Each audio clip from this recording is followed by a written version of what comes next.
हाय, good morning friends. तो आज हम लोग फिर से सॉल्यूशन चैप्टर को स्टडी करने जा रहे हैं। हम लोग पिछले क्लास में सॉल्यूशन चैप्टर में इंट्रोडक्शन देखे थे। इंट्रोडक्शन में हम लोग पढ़े थे कौन कौन सा टॉपिक्स पढ़ना है, हम लोगों को कौन कौन सा टॉपिक्स इम्पोर्टेंट्स है अलग अलग बोर्ड के लिए। उसके बाद हम लोग सॉल्यूशन का डेफिनेशन देखे थे। सॉल्यूशन का डेफिनेशन में क्या देखे थे? Two and more than two substance which are chemically non reactive and homogeneous mixture होना चाहिए। क्या होना चाहिए? दोनों केमिकली नॉन रिएक्टिव होना चाहिए एंड होमोजेनियस मिक्सचर होना चाहिए। उसी को हम लोग सॉल्यूशन करते थे। फिर हम लोग एक पॉइंट डिफाइन किए थे, होमोजेनियस मिक्सचर क्या होता है। तो हम लोग कहे थे कि कंटेनर में सॉल्यूशन के किसी भी पॉइंट से अगर हम लोग सॉल्यूशन को निकाल के ऑब्जर्व करते हैं तो देखते हैं हर पॉइंट पे सॉल्यूशन का कंपोजिशन एंड सॉल्यूशन का प्रॉपर्टी क्या होता है? सिमिलर होता है। तो इस प्रकार के सॉल्यूशन को हम लोग होमोजेनियस मिक्सचर कहते हैं या होमोजेनियस सॉल्यूशन कहते हैं। केमिकली नॉन रिएक्टिव होना चाहिए ये दोनों सब्सटेंस, ताकि रिएक्शन करके कोई नया सब्सटेंस का फॉर्मेशन ना कर ले। इसके बाद हम लोग सॉल्यूशन में कंपोनेंट के आधार पे सॉल्यूशन को डिफाइन किए थे। नंबर ऑफ कंपोनेंट, अगर किसी सॉल्यूशन में दो कंपोनेंट से बना हुआ है तो उसे हम लोग क्या कहते थे? Binary solution. अगर कोई सॉल्यूशन तीन कंपोनेंट से बना हुआ है तो उसे हम लोग कहते थे टर्नरी सॉल्यूशन। अगर कोई सॉल्यूशन चार कंपोनेंट से बना हुआ है तो उसे हम लोग कहते थे क्वाटरनरी सॉल्यूशन। मेनली हम लोग इस चैप्टर में बाइनरी सॉल्यूशन को स्टडी करेंगे। बाइनरी सॉल्यूशन मतलब वो सॉल्यूशन फॉर्म हुआ है दो कंपोनेंट से। तो हम लोग फिर पढ़े थे कि जो सॉल्यूशन बाइनरी सॉल्यूशन है जो दो कंपोनेंट से बना हुआ है उस दोनों कंपोनेंट को हम लोग नाम क्या देते हैं? तो हम लोग दोनों कंपोनेंट का नाम देते हैं, एक का सॉल्यूट और दूसरा का सॉल्वेंट। तो कैसे जानते हैं कि सॉल्यूशन में ये सॉल्यूट है ये सॉल्वेंट है? जनरल डेफिनेशन के आधार पे हम लोग क्या कहते हैं? सॉल्यूशन में जो लार्ज अमाउंट में है, जो मैक्सिमम अमाउंट में है उसे हम लोग सॉल्वेंट कहते हैं। सॉल्यूशन में जो लेस अमाउंट में है, जो मिनिमम अमाउंट में है उसे हम लोग क्या कहते हैं? सॉल्यूट कहते हैं। ये हम लोग जनरल डेफिनेशन देखे थे। तो उसके बाद हम लोग अब जो है डिटरमाइन करना है कि सॉल्यूशन में सॉल्वेंट कौन सा होगा, सॉल्यूट कौन सा होगा, विदाउट अमाउंट के आधार पे नहीं।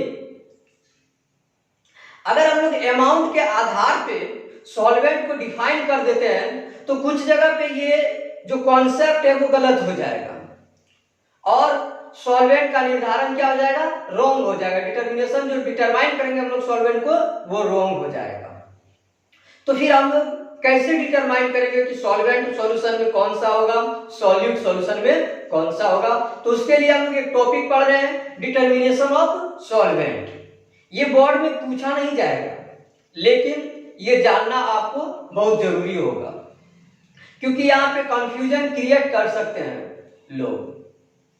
तो इसलिए अब हम लोग जो टॉपिक्स पढ़ने जा रहे हैं वो है डिटर्मिनेशन ऑफ सॉल्वेंट। तो डिटर्मिनेशन ऑफ सॉल्वेंट में क्या कह रहे हैं? सॉल्यूशन दो बाइनरी सॉल्यूशन को हम लोग पढ़ रहे हैं, दो सब्सटेंस के सॉल्यूशन को हम लोग पढ़ रहे हैं। तो इस दो सब्सटेंस में हम लोग कह रहे हैं कि सब्सटेंस दो फेज का हो सकता है, अलग अलग फेज का हो सकता है। जैसे हो सकता है कि उसमें एक सब्सटेंस सॉलिड नेचर का हो, दूसरा सब्सटेंस कैसा हो? लिक्विड नेचर का हो।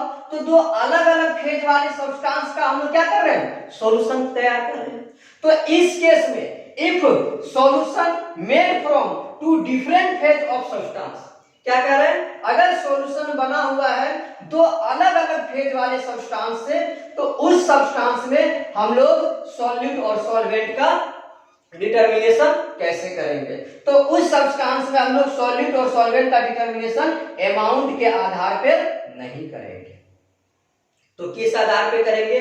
तो इस सॉल्यूशन में हम लोग जनरली डिटर्मिनेशन करने के लिए सॉल्यूशन के फेज देखेंगे।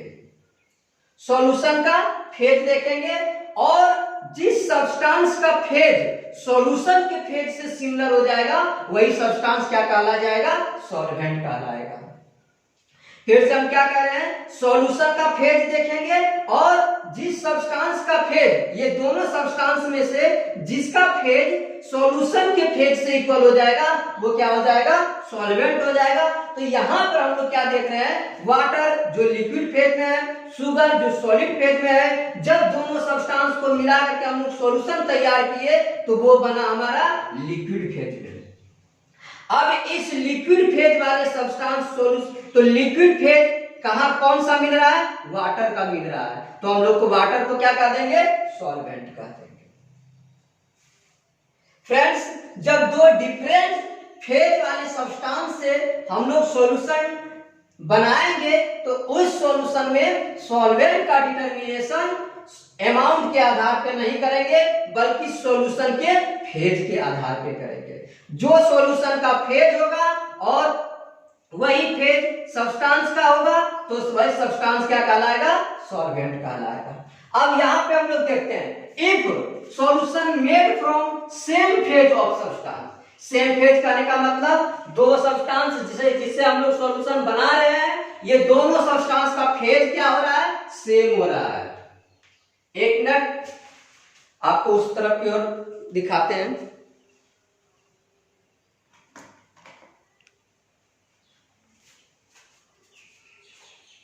हाँ, तो दोस्त क्या कह रहे हैं कि सॉल्यूशन जो हम लोग फॉर्म कर रहे हैं वो सॉल्यूशन किससे फॉर्म कर रहे हैं, दोनों सेम फेज वाले सब्सटेंस से। इथाइल अल्कोहल जानते ही हैं आप लोग, इथाइल अल्कोहल कैसा होता है, लिक्विड फेज में होता है, वाटर लिक्विड फेज में होता है, तो दोनों सेम फेज का सब्सटेंस है जिससे हम लोग सॉल्यूशन फॉर्म कर रहे हैं।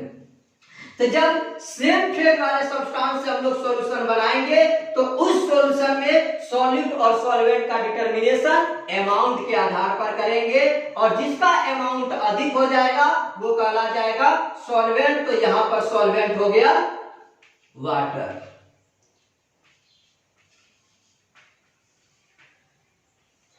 और यहां पे सॉल्वेंट कौन सा हो गया, यहां पे भी सॉल्वेंट हो गया वाटर।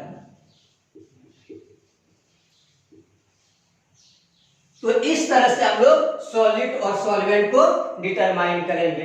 हम लोग जनरल डेफिनेशन में क्या पढ़े थे सॉलिड और सॉल्वेंट का, the component present in large amount with respect to other component in solution is called solvent and the component present in less amount with respect to other component in solution is known as solute। ये हम लोग general definition देखे, उसके बाद हम लोग देखे determination of solute and solvent.